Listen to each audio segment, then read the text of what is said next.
guess we can start. All right, it is 1 o'clock, so welcome. This is the EMU session at IETF 120. Please note that this session is being recorded. Next, please. All right, you've probably seen this already, but I'll remind you, this is our note well. This is a reminder of IETF policies. They are listed definitively in the links at the bottom. But if by participating in the IETF, you agree to follow these processes and policies.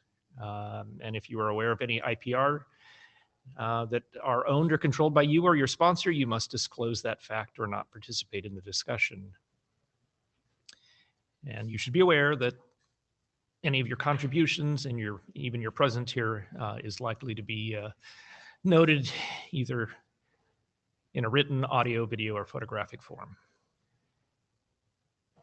Next, please. All right, note really well. So this is a professional collaboration and networking event, and we have some guidelines for conduct, an anti-harassment policy, and anti-harassment procedures. And if you have any concerns about the observed behavior, please talk to the Ombuds team. Basically, try to be nice to one another. Next, please. All right, we have the Meet Echo, which you need to sign into. There should be QR codes sprinkled around the place. You can also do this right off the agenda. You can use the Meet Echo Lite client if you're here in person. You use that to join the mic queue, and also in a change from before, we are now showing that also to participate in a show of hands. Please keep your audio and video off if you are not using the on-site version. All right, next please. So here's our agenda. We have a 2-hour slot, if I recall correctly. It looks like we should have plenty of time. We have note takers, or we have at least a note taker. Thank you, Jan-Fred.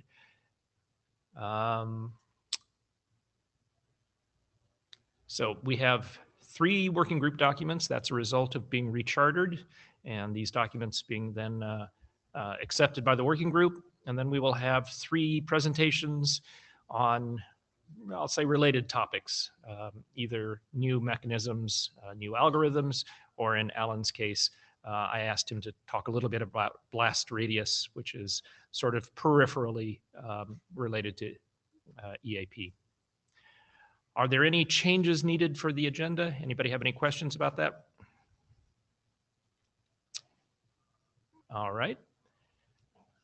Then Alan, I believe we will take you with EAP.ARPA.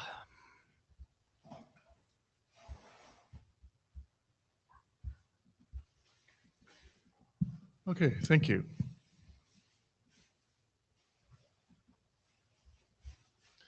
So this is EAP.ARPA. Go to the next slide. As background, there are a number of proposals asking for similar things in EAP. We want to do provisioning. The original EAP TLS RFC said you could do anonymous authentication and provisioning. It did not say how.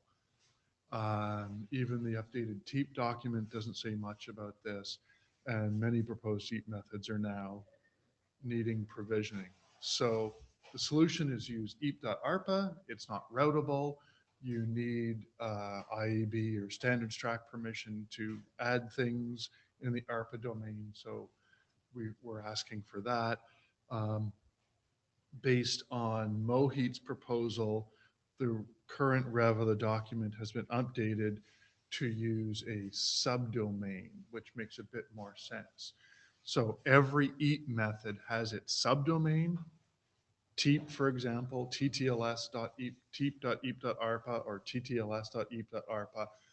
And then the EAP method can do whatever the heck it wants with the username portion. There is provisions for registries for this. Once the IAB has agreed to allow us to use EAP.ARPA, the subdomain registries and the username registries are moved over under IETF change control and EMU, And then the idea is everyone can use this to do whatever kind of provisioning they want and have actual signaling of exactly what they want from provisioning. I think that's pretty much it. Might be one more slide. Slides. Is there another slide or am I done? This one. EAP.ARPA, I think. Oh, you kind of, There's only one you've already slide. gone through that. Yeah. Okay. Any questions or comments?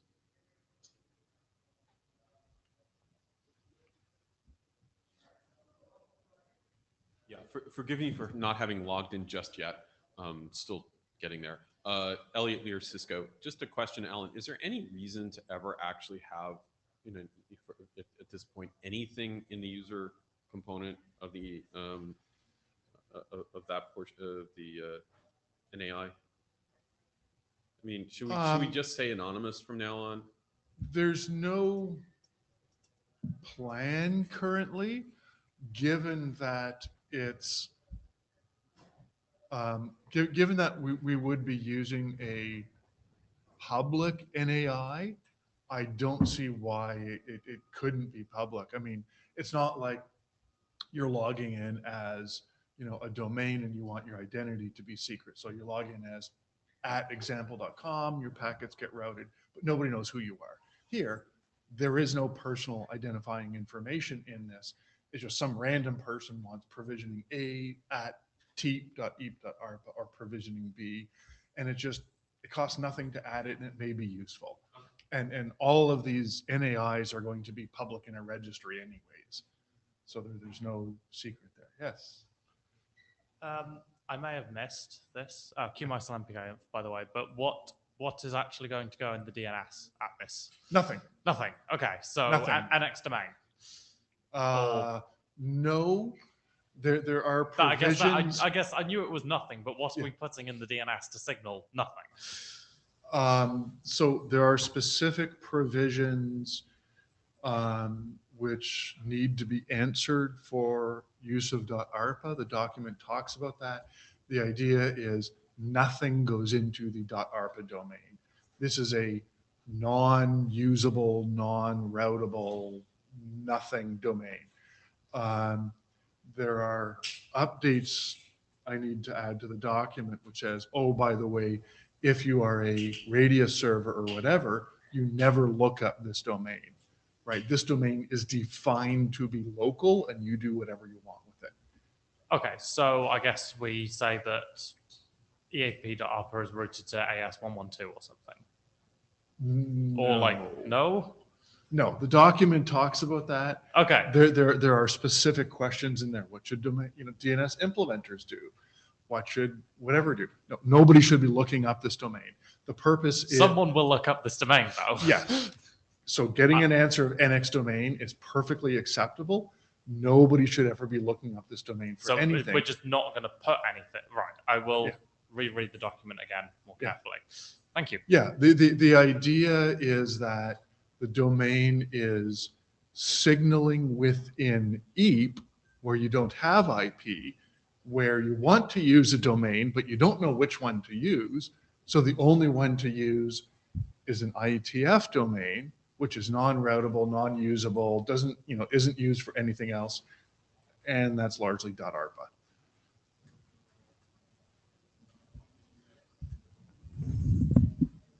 Yes. Okay, and so you need to make a couple changes, is that? Yeah, one or two minor changes, and I'll issue a rev after the meeting, and then barring additional feedback, I think it's done. Did we already last call this? I think No. No, so we'll need a last call. And I'd like to do that soon because I think also like the TLS POC draft you need to rev that one, right, Dan? Just to get a reference to this. Yeah, and we're gonna have to change because we weren't using poke.eep.arpa. We were saying poke@eep.arpa. So we'll have to make a subtle change if this is the way we're going. But I think this is really the only thing that's blocking the Bootstrap TLS. Okay, draft yeah. So I'd like to see if we can get these. It seems like pretty simple to get this through, but I mean, Simple, got to, timely. yeah. Get it Cool. Okay. All right. Next. All right. Dan is going to talk about EAP ad hoc. Do you want to run the slides? So, hi, if you can please show the slides. Yeah.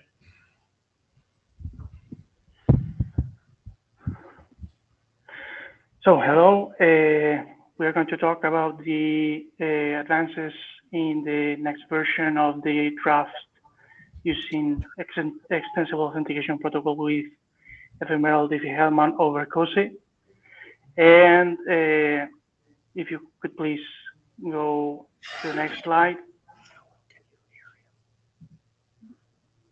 So basically, we are just going to do a very quick recap of the concept.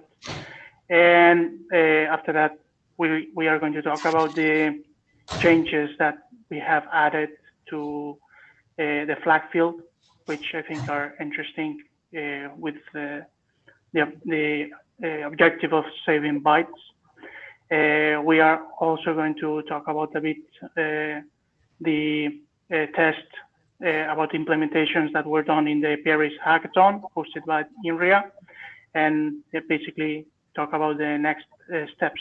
Going to be very, very quick. So if you can, please, thank you. So very quickly, the idea of this document is to design this new EAP method to carry over ad hoc, the ad hoc standard already, RFC 9528, to provide a very compact and lightweight authenticated Diffie-Hellman key exchange. And one of the basic features to enable this lightweight nature is the code encoding that is using, and we can also use different kind of certificates, credentials, sorry, like certificates or public keys for authentication. If we can move to the next slide, please.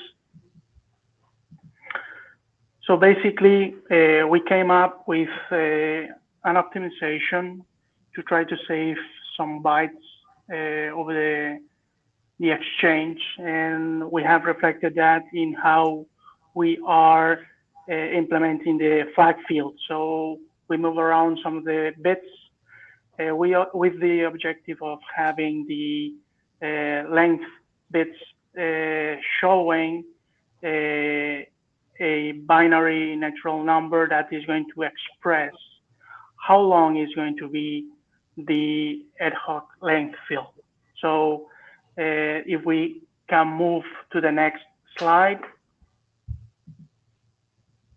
So this is an example. If the 3 bits that are used for to express the length of the field are set to 0, so we are not going to have this field. But if we have the representation of the binary number 1, this field is going to be 1 byte long.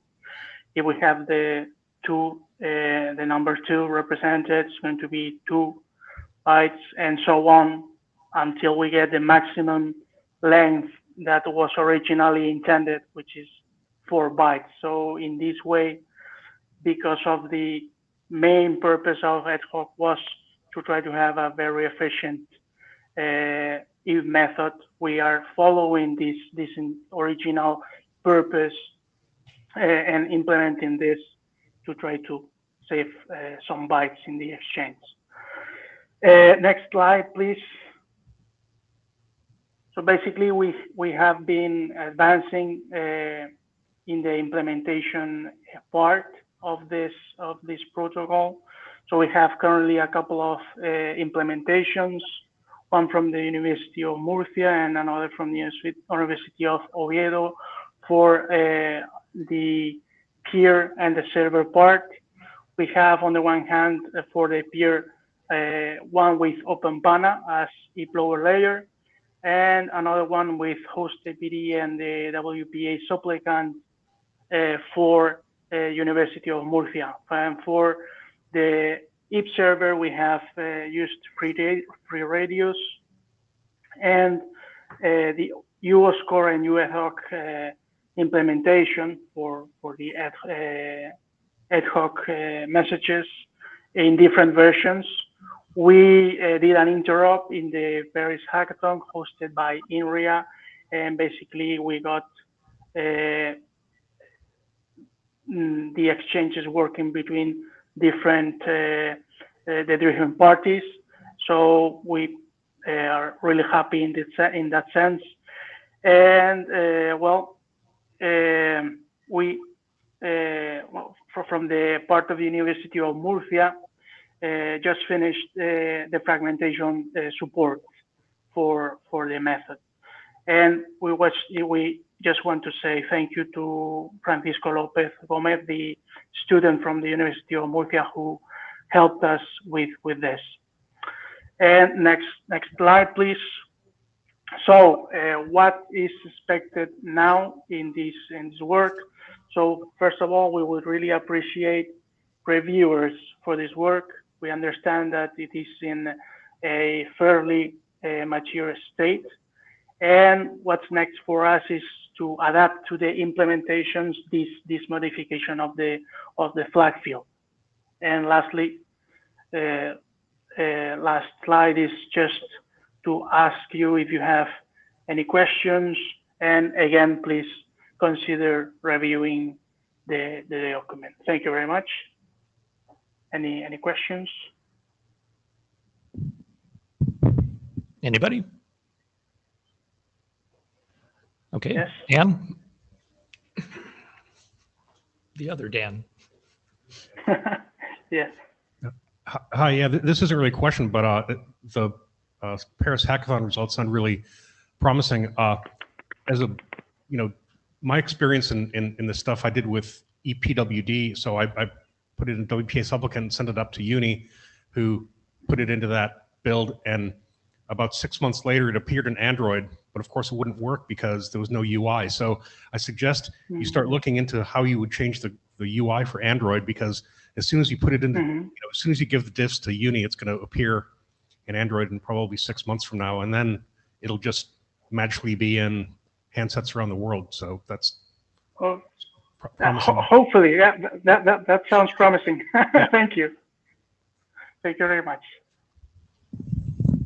Is there anybody in the room or virtually who would like to volunteer to do a review of this draft?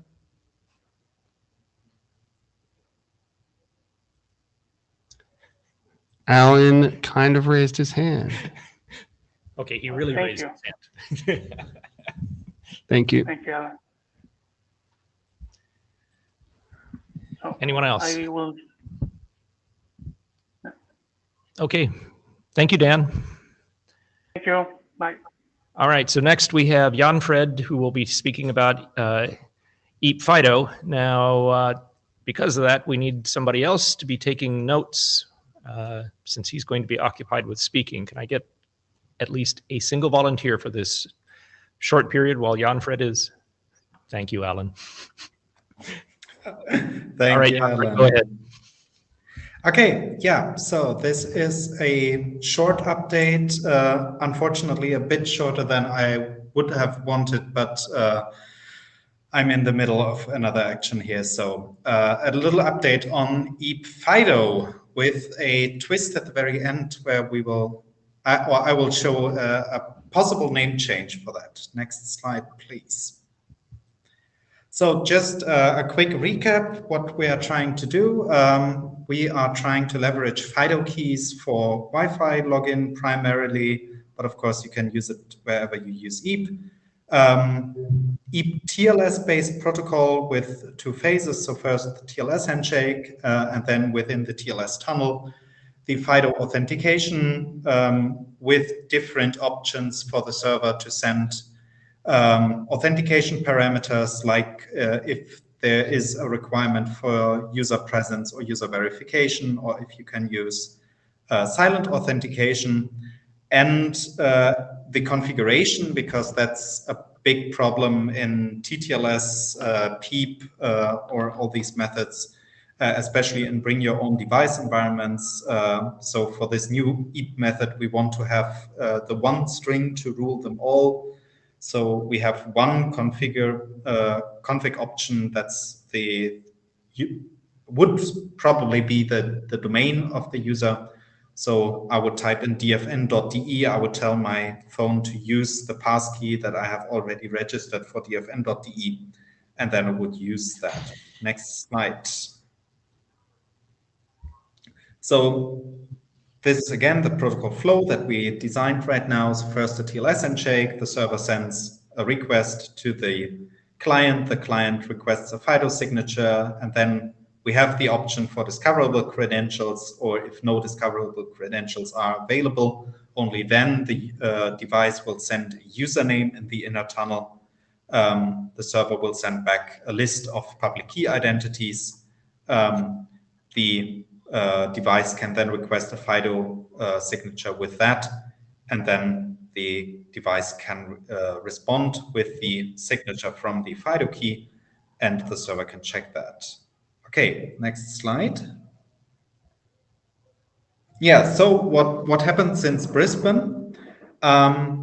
Most work didn't go into the text in the document, but more in the proof of concept implementation. But we have changed a little bit.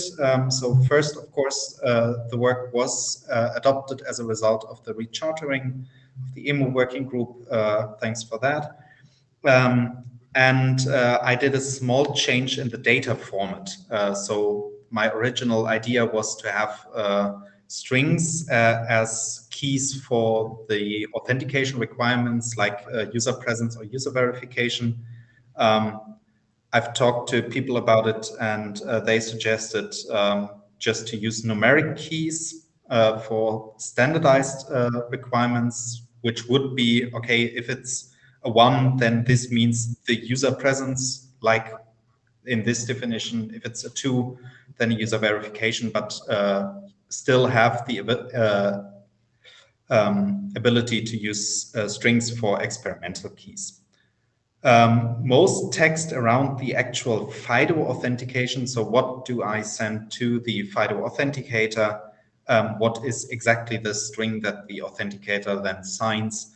That's still to do, because we are there a little bit dependent on some externals to help us understand what we need to do in order to do it safely. Next slide.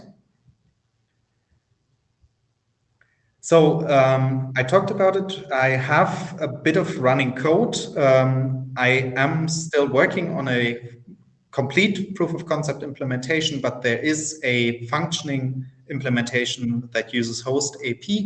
So host APD on the server side, WPA supplicant on the client side. And it is working for discoverable credentials, and I have for the registration, because the registration of the FIDO keys is not in scope for our spec, a very simple web application where you can register your FIDO key. It then puts the credential in a SQLite database, and the host APD then reads this SQLite database and gets the public key from that. Next slide. Yeah, so we had some issues that were raised on the mailing list or in the last meeting that we didn't yet completely address, because again, we need some input about that. The first thing is crypto agility.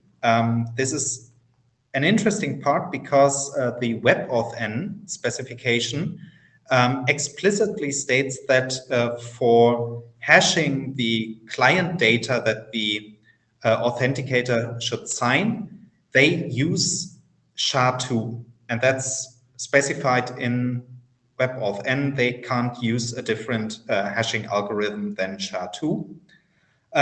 But as we will see in the next presentation from Ellen, using a fixed hashing algorithm in a protocol is probably a bad idea. So we probably shouldn't have a fixed hash algorithm in the spec, but have crypto agility.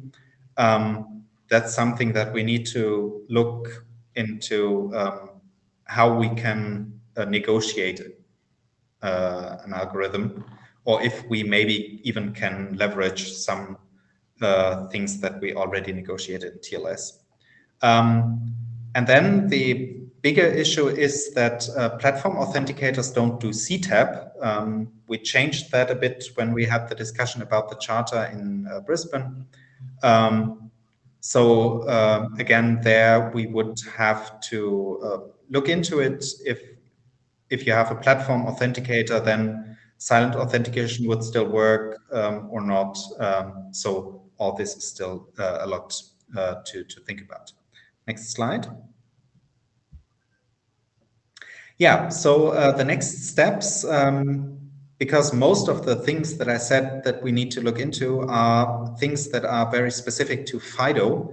And the main user is WebAuthn. So we got in contact with W3C and already got a reply with, hey, this seems like interesting work. So we will meet with some W3C people after this IETF, after the holiday season. And from a presentation that we did last month at a conference about this work, we got an interesting name idea that we already ran by W3C, which is EAP Method. So just use WebAuthn and replace the web with net, because we're not accessing the web, we're accessing the net. So as a suggestion, for not using EAP FIDO, because of course that is ambiguous, we suggest EAP Method. But for the UI, probably it would be something like use passkey, because the passkey is the marketing term that should be used everywhere, and WebAuthn is only the protocol behind that. But we thought that would be a nice name. Yeah, so I think that was my last slide. Yeah. Okay, yeah, so this as an update for EAP FIDO or EAP Method. Happy to take questions. Go ahead, Q. QMySol MPI-Inf. I have two suggestions. The first one is, if you're supporting discoverable credentials, you could make it so that all the data required to connect is in the discoverable part of the credential. So the user needs to do nothing other than say, connect to Wi-Fi, tap security key, and then everything works. The second suggestion is, I was quickly reading through the Apple docs on passkeys and Face ID. They very much don't want to do silent authentication, I don't think, for something tied to what Apple would consider a passkey. So there might be space to do individual device registration. So you do Face ID once, and then somehow create a credential that is used for future authentications to the same network, so that you don't have to show your face to your phone every time you connect to Wi-Fi. I guess those are not questions, but suggestions. Yeah, thank you very much for those. The problem with the silent authentication is we are very much aware of. I think none of the platform authenticators already allow silent authentication. I've asked some FIDO people, and apparently there is no specific rule against it, but they just didn't implement it because WebAuthn always requires user interaction, so at least user presence. So yeah, I guess that's why they implemented it that way. Yeah. I don't think these platform authenticators should even implement silent authentication, because I suspect that there are a large quantity of websites that don't check the user presence flag. So if we suggest to them that they implement silent authentication, then we might be creating interesting security bugs on things which isn't EAP FIDO. So there might be again very true. Yeah.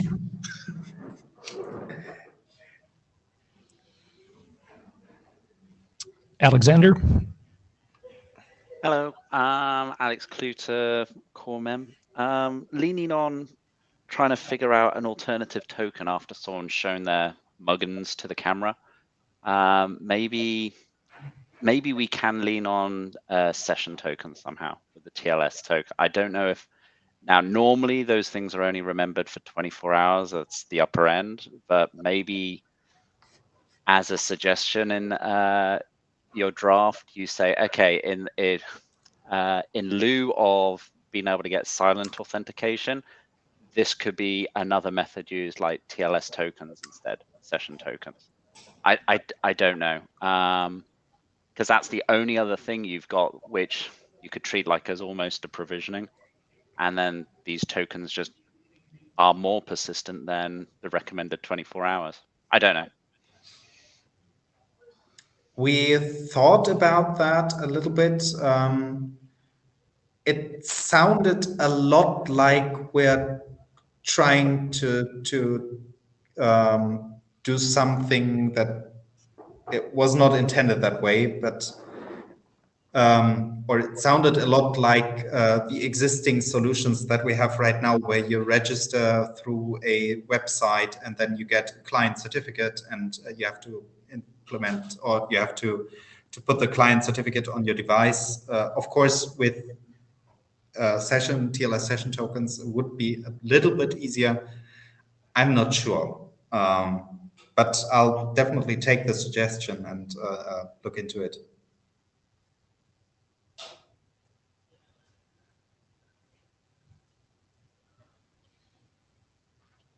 Anyone else? All right. Thank you, Jan-Fred.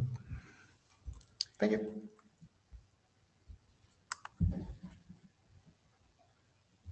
All right. So next up, Alan, would you like to talk about blast radius?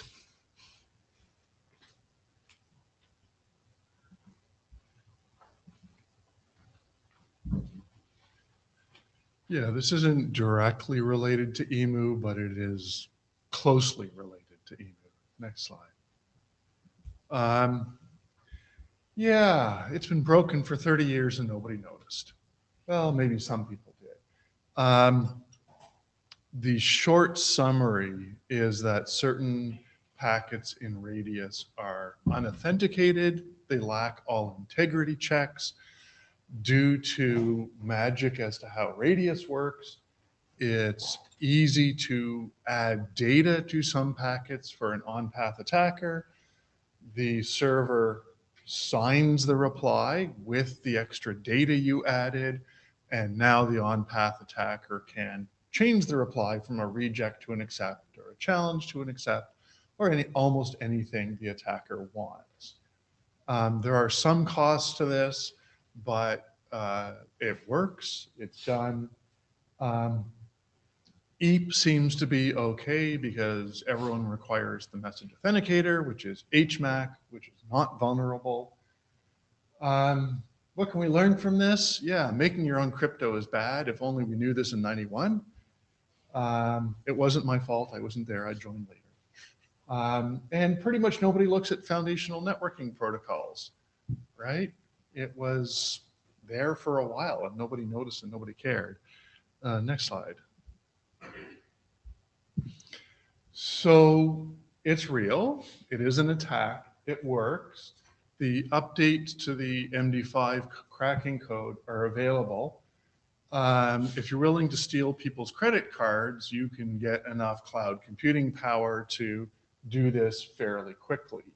Among other things, an attacker can redirect ISP subscriber traffic to anywhere they want, all kinds of fun things. Does your ISP own the line between you and them? Very often the answer is no. So your radius traffic goes over secure links that are bought from someone who buys them from someone who buys them from someone. They just go across the internet, right? I mean, the internet's great. Next slide. So yeah, it's all built on sand.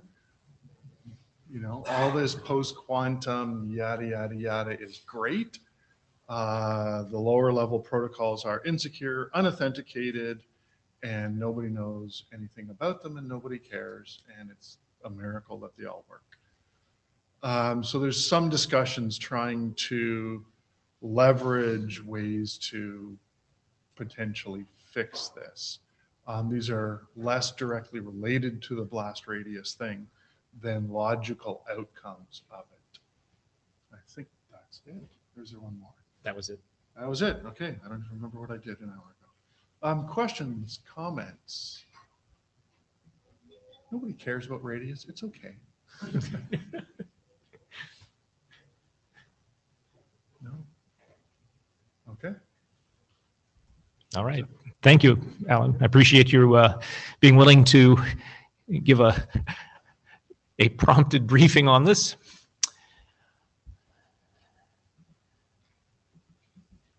All right. So then next we have EAP PPT. Bart, you're going to do that, or Paresh, you're going to hand off back and forth? Okay. Hello. Hi. My name is Bart Brinkman from Cisco, and I'm here with Paresh. This is Paresh, Apple. All right. So Paresh and I are going to share with you some of the work we've been doing on looking at building an EAP method that is privacy preserving. Next slide, please. All right. Problem statement. So, it's clear that the industry has embraced network privacy as fundamental. We've seen anonymous device identity and MAC randomization. Medina's working group, for example, did a lot of work in describing that.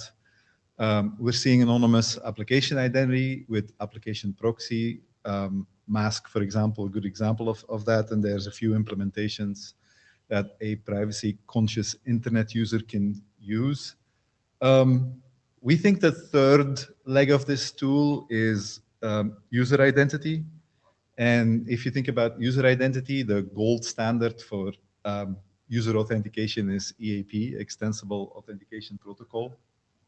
So Paresh and I, we looked at kind of what are areas where in EAP that can actually leak privacy or can divulge personal information. And there's a few. I think the first one is that actually the network that you're joining or the AAA, the identity provider that you are using, may share your personal information or may use your personal information for marketing purposes. Together with location, identity can also be used to track location of users and monitor their activities, surveillance of employees, students, visitors. EAP runs on radius, mostly. It can also run on diameter, but it mostly runs on radius. And there's quite a few attributes that can also be used to share identity information in radius. Chargeable user ID being one, returning a username in the access accept.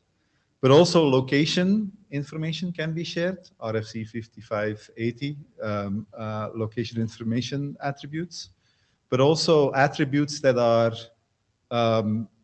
not explicit location, but can infer location, like NAS IP addresses, NAS identifiers, operator IDs, and so forth. So those attributes, can also leak identity or privacy information.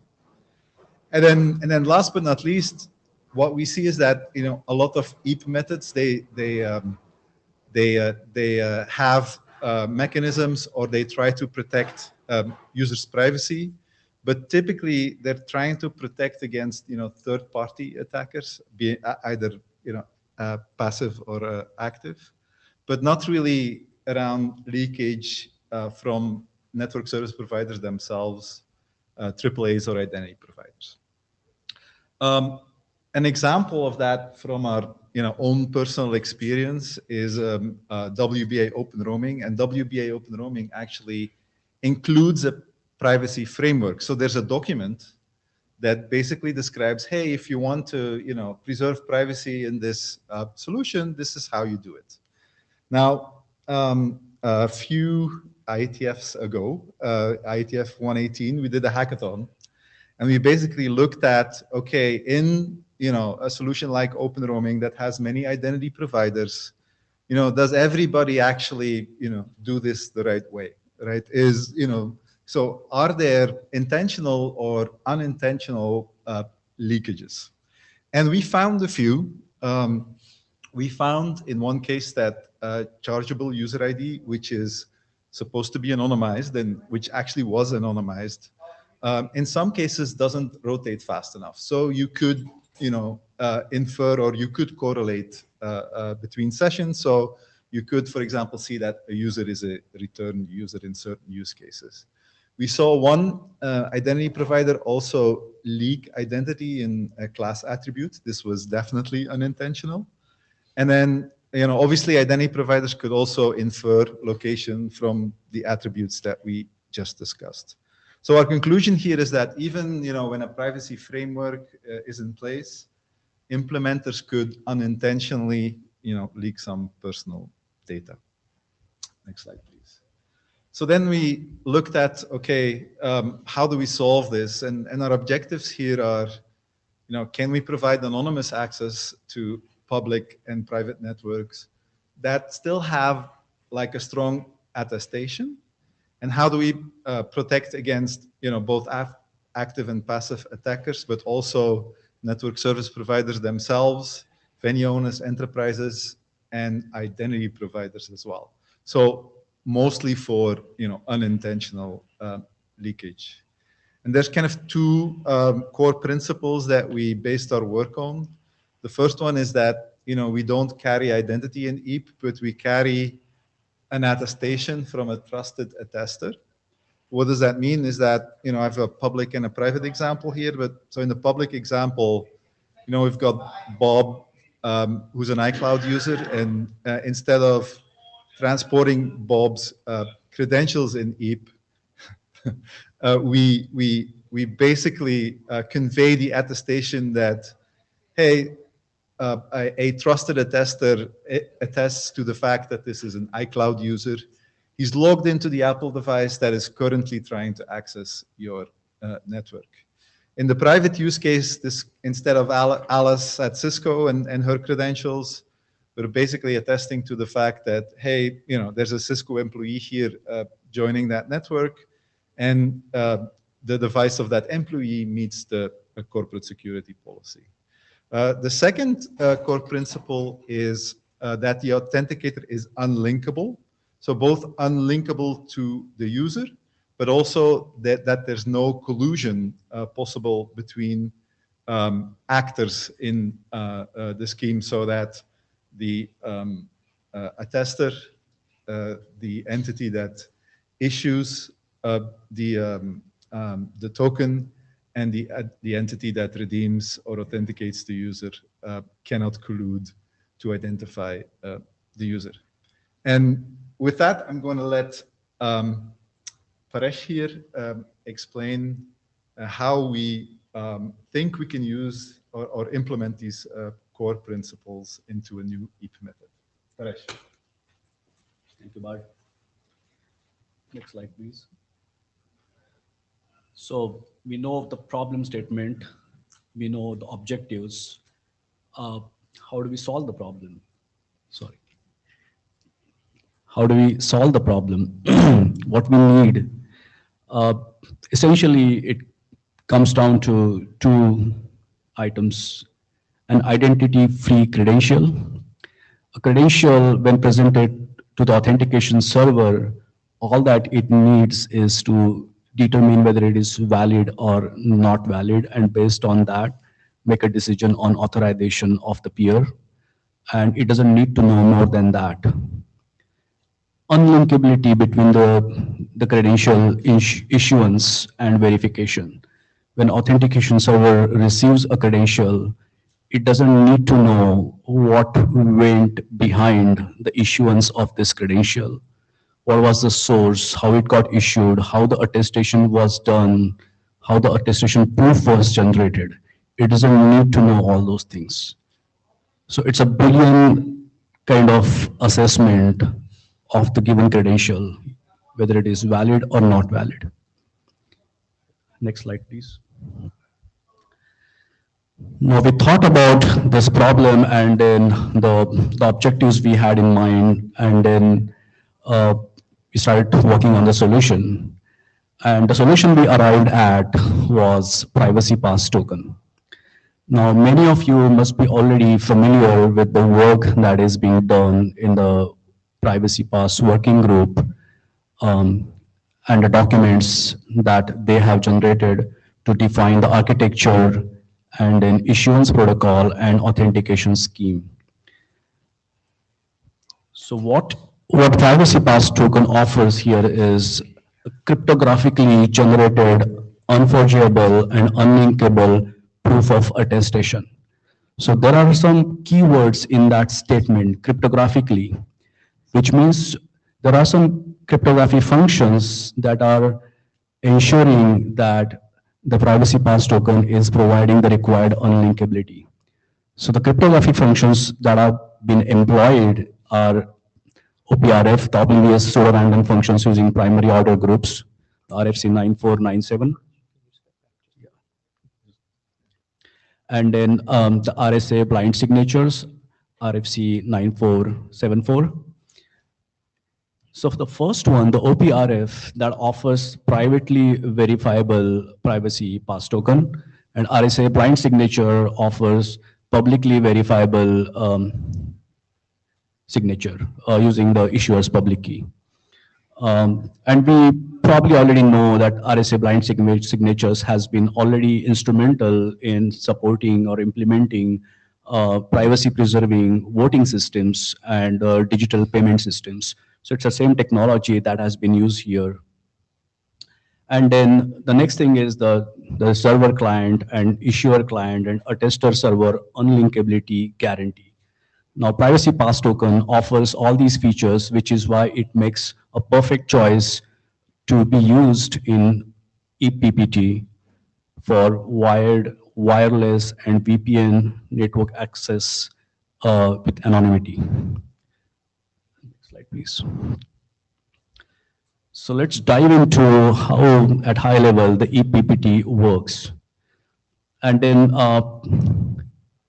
here I'm showing the issuance is occurring at the time of the EAP session, but that doesn't necessarily be the case. The issuance can happen beforehand. Peer can get the tokens issued if it already knows the token challenge, and it can get the tokens issued from the known issuer and cache it for the use in the future. And in fact, that works better for the privacy because we can accomplish the time separation.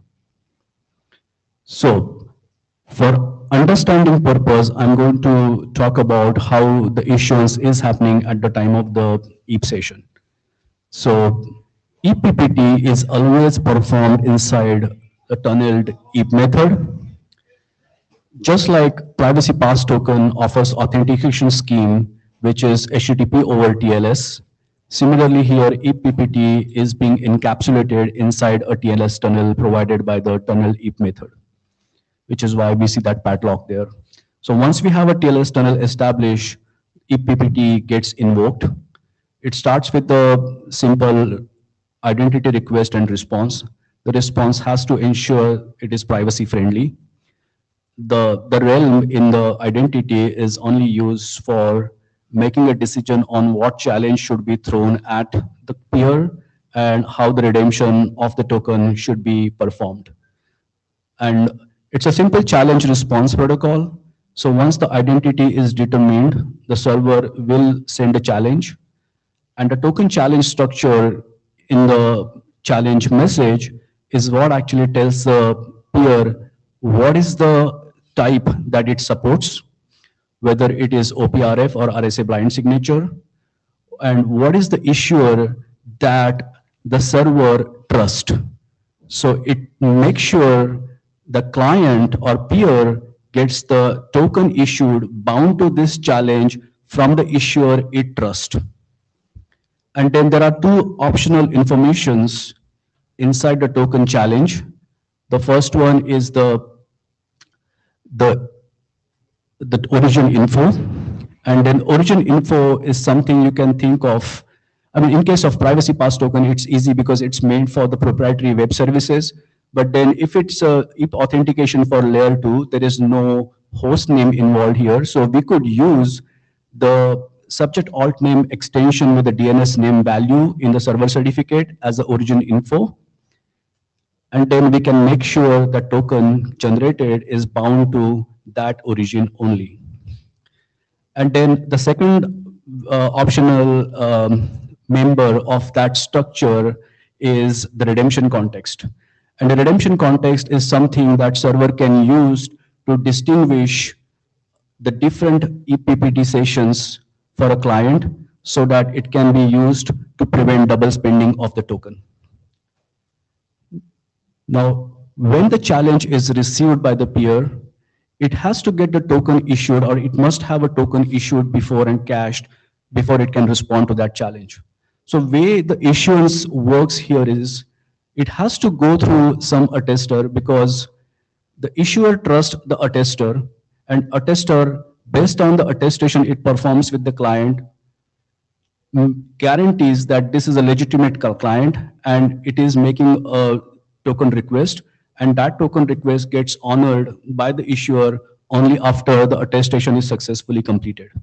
So issuer trust attester, attester trust client, it performs the attestation, and post attestation, attester is just proxying the token request to the issuer and getting the token response back to the client. Now,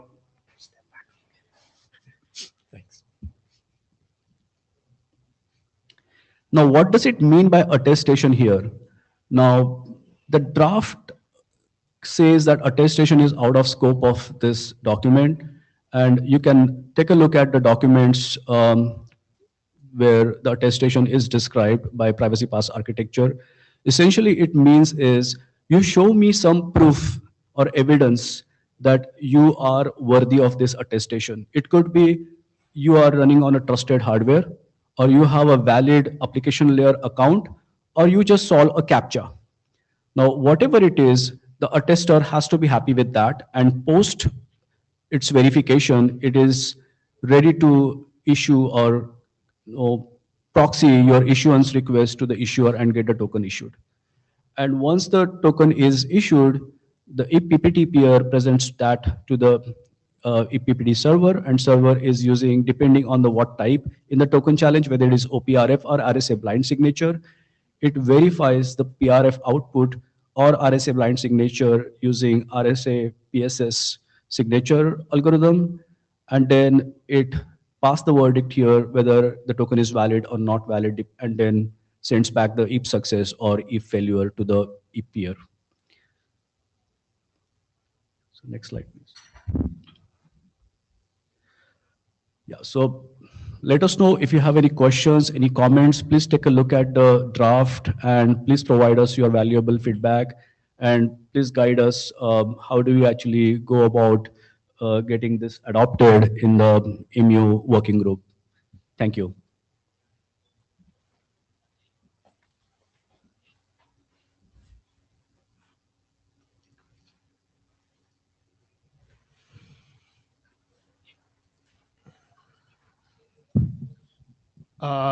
Thanks for this. I guess, so when you're looking at the attestation that's happening out of band, is that happening over a separate network interface or in your? Yeah, so that's a very valid question. So you got to have internet connectivity to reach out to issuer via attester and get the attestation done. But then at the time of the EAP authentication, you may or may not have the internet connectivity on some other interface, which is why the cached tokens is the way out here.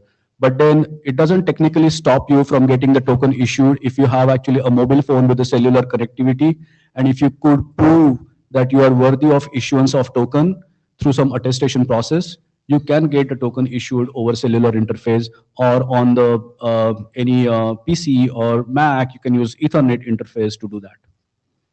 Okay, and the other thing, I think it'll be real important to get feedback from Privacy Pass working group here, because the kind of implications of how this works and what information is leaked is Yeah. not necessarily easy to analyze. So Yeah.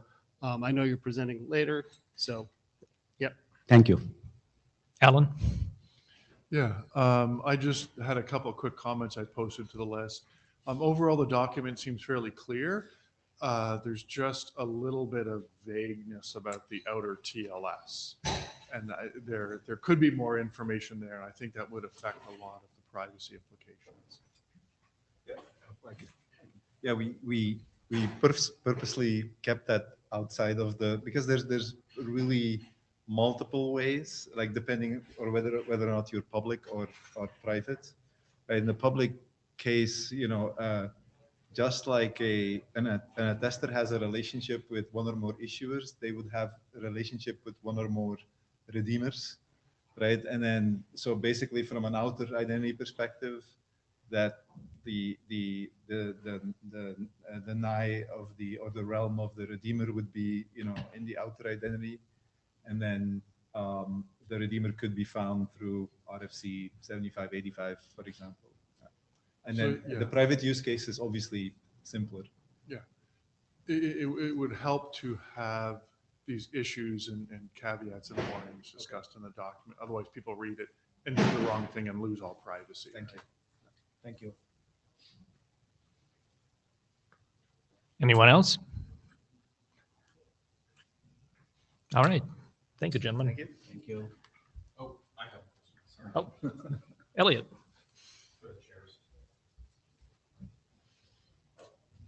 Yeah, this is Elliot again. What are the next steps here, chairs? If these guys wanted adopted, what would the path be?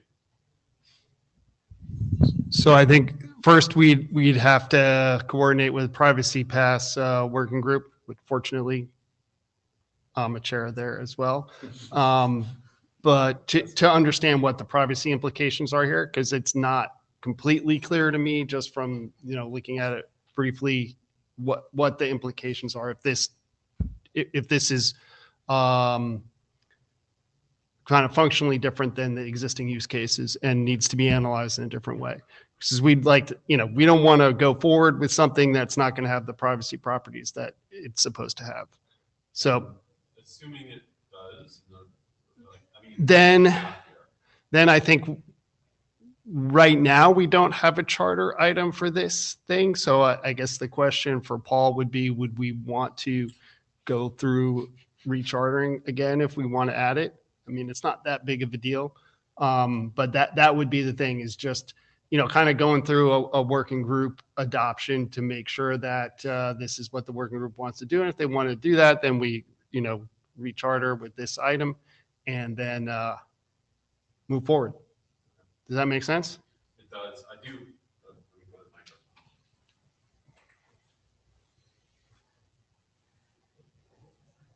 Okay, it does make sense to me. So I think we're starting with you presenting it for pass, right? Then what I'm concerned about is, and then nothing happens, right? Because everybody goes, okay, that sounds cool, or maybe there are a couple of issues here we can tweak, but so there needs to be like a way to drive the process. So maybe Paul, we might need your help on it. Where are you, Paul? I can't even see you. Oh, there you are. Okay. So maybe Paul, you could at least make sure that things don't drop dead because of bureaucratic, failure to communicate. But that shouldn't be a problem, right, Joe? Shouldn't be. Right. So then, I think then we come back here. You do a call for adoption at that point, or what happens next, assuming that Priv Pass is okay with all of this. Power. So let me just bring up, like if this falls between the cracks of two working groups, please come to me and we'll make the working groups communicate. And in this case, it would be really weird if that's not the case, because Joe is in both the working groups. But Yeah. So I fully expect this to come back to EMU, right? Because it's an EAP method. The other comment I want to just say as an aside is I think it's a little weird that we have to go through a recharter to adopt new methods each time. That seems like a very heavy weight and actually painful process for both the working group and the IESG and the community. Paul Wouters. Yeah, different working groups and different ADs have different styles of doing the charter. I'm also not a big fan of recharting for every little small thing, but that's how some of it is done. In general, it's just like, the things you're working on first, try to finish that before doing new work. And whether that is enforced by recharting often or by recharting once and just keeping track of milestones, or if you're getting rid of milestones, doing it some other way, that's basically what we need to do, right? Like, we don't need people to go from shiny thing to shiny thing without finishing it. I don't think that's a problem here. Yeah, so I would expect this to if we move forward with this, would be an EMU, I would think, but we would require pretty close coordination with Privacy Pass and some cross group review, right? But I think it's probably hopefully most of the details have to do with the EAP method and not with Privacy Pass itself, right? Because if it turns out to be the other way around, then like we need to, then there's probably something wrong. Right. Yeah. Yeah, and that's the case because this just leverages privacy. Yeah. Okay. Thank you.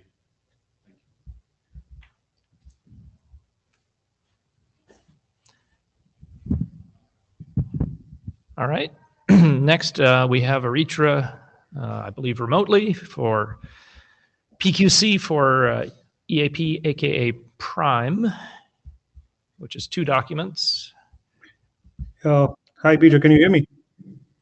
Yes, we can hear you. Yeah. Hello, everyone. I had some remote here. It's pretty late, around 11 at night. So apologies for not turning on the camera. I'm pretty sleepy.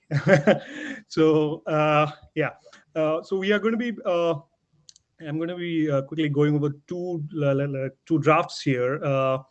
Both in direction of quantum security enhancement. One is the pure PQC, and one is a hybrid post-quantum traditional approach. So first, we will be talking about the hybrid approach, PQT approach, and next we'll be talking about the pure PQ-Chem approach. Yeah, next slide. The motivation essentially comes from the EAP Prime forward secrecy draft that was that really provided the extension for the perfect forward secrecy using elliptic curve Diffie-Hellman. However, it is susceptible to the future threats from a cryptographically relevant quantum computer, wherein private key can be derived from a public key even if there is no leakage. And it could actually compromise session keys that's generated as part of an authentication run in EAP Prime. And hence, building on top of that, we have the first draft, which is, next slide. So essentially, this is the transition path to post-quantum EAP Prime that we are sort of envisioning here is the traditional asymmetric cryptography, which is the ECDH algorithms, which will be shifted to hybrid schemes, which is ECDH plus post-quantum chems, and we'll be using HPKE, which is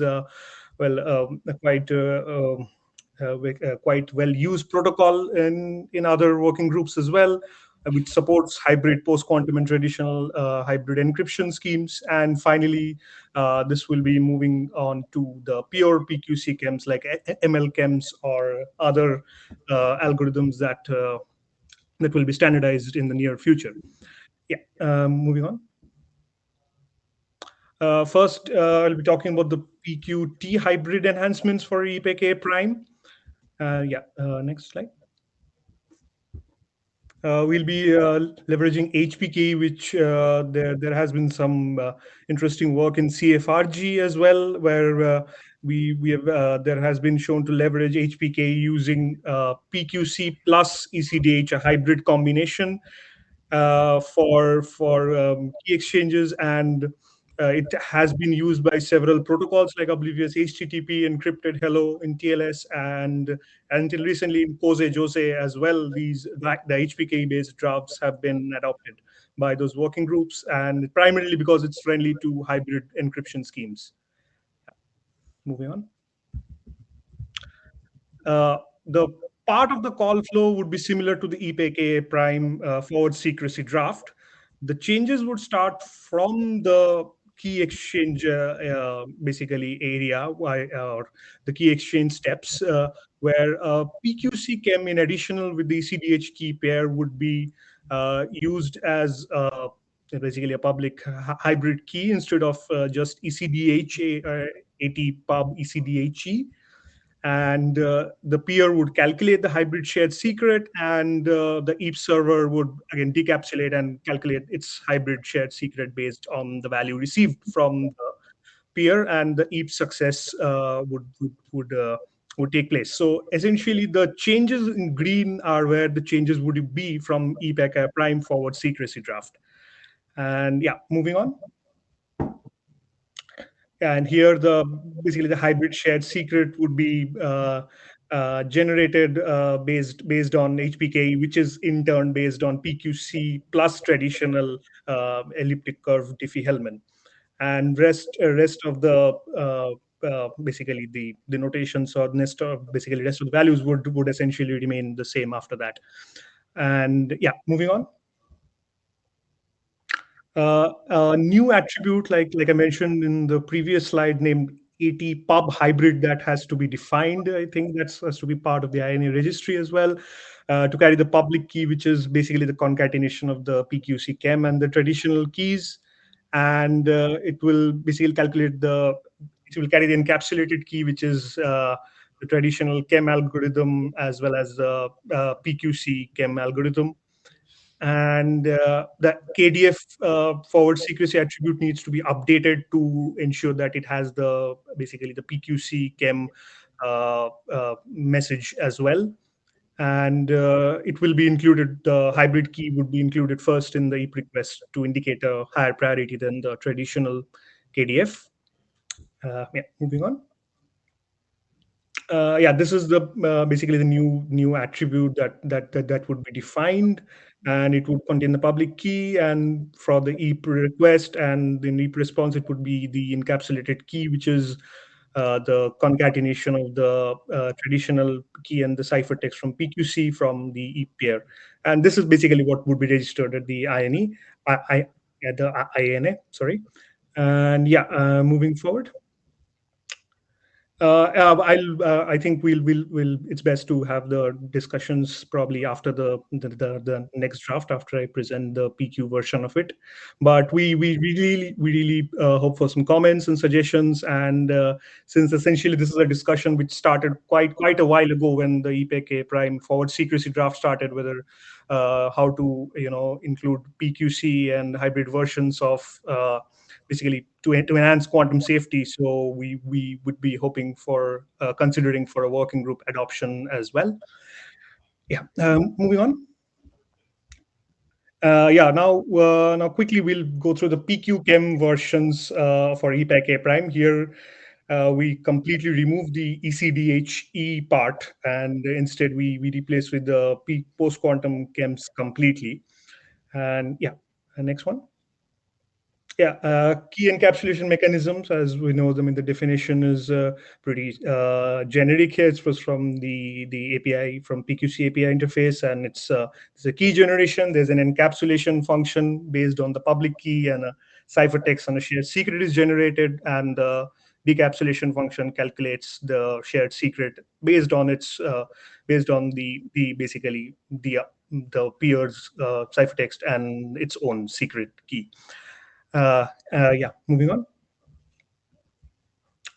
Yeah, here the changes would be from ECDHA pair to the PQC chem pair, and the PQC chem public key and the public chem algorithm would need to be defined. And there is just the PQC chem shared secret. And there needs to be another attribute which actually sends a ciphertext as well for the calculation from the EAP server point of view, so that the EAP server can calculate its PQC-chem shared secret, and the rest of the call flow would again be similar to the EPK prime forward secrecy draft. Yeah, next one. And here, similarly, we would have basically the ciphertext and from the PQ chem, and that would be needed to calculate the shared secret. There's not much of difference from the previous version. Yeah, moving on. Yeah, and again, two new INA registry, I think, attributes needs to be defined here. One is, of course, the AT pub chem, which contains just the PQC chem public key, and the AT chem ciphertext or CT, which is containing the encapsulation, basically the ciphertext from the PQC chem. And the KDF here would be needed to update from traditional to PQC chem for generating the master key, and this would have higher preference in the EAP request than the traditional key derivation. Yeah, next one. Yeah, this is again the INA registry, which would have the PQC chem public key from the EAP server, which would be necessary for the basically the request. And next one. And this one would be the ciphertext, which is from the peer, which is necessary for calculating the server's shared secret. And yeah, that would be, I think, that's all. Is there a next slide? Yeah, yeah. So we did have some discussions and trying to understand how both this would fit into the situation, and of course there are the approach that's been taken by a lot of other working groups is also, first we move on to the hybrid version, the PQT hybrid essentially. And I know hybrid, if you say hybrid, the term is sometimes a bit confusing, so I want to specifically mention post-quantum traditional hybrid, as well as eventually moving on to the PQC versions. So that would be all from my side. Yeah, any questions? Does anyone have questions for Ritra? So I haven't looked at the drafts that closely, so I might be missing something, but it seems like the two approaches you have, you kind of are using different constructions in both of them. And I'm wondering if like there could be more commonality between the two. For example, HPKE, it's not specific to, it's hybrid encryption, but it's not specific to hybrid quantum, post-quantum, and classical, right? Why wouldn't you use the same approach in both for the, pure chem and for the hybrid chem? Essentially, you can, but I think it would be for the hybrid one, the PQT hybrid one, it makes a lot of sense because it has this inbuilt combiners for basically calculating the PQ concatenated with the traditional shared secret. But for pure PQC, it feels like an overhead. So that's why we didn't want to touch HPK for the pure PQC chems, because in pure PQC chems, you can just do pure PQC chem instead, replacing the traditional algorithm. So you wouldn't need any sort of any other basically modes for HPK to operate. And it would feel like an overhead at that point if you want to do pure PQC. Sorry. Okay, yeah, I'll have to take a look. I think I understand what you're saying, but I'll have to look at it. Thanks. Okay, definitely. Please, Joseph, please leave some comments, and we'll be happy to revert back.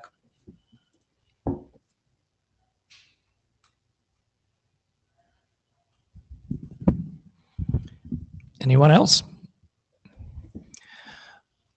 All right. That was our last presentation. If there's nothing else for the working group, then I'll give you back some of your time. Thank you, everyone.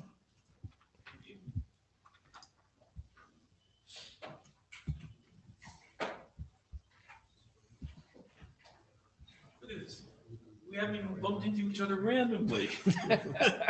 I told you, Joe, what happened, right? No. Yeah, in the airport. Just in the middle of Heathrow, there's Peter. That guy looks like Peter. It is Peter. So did your son choose It's still up in the air right now.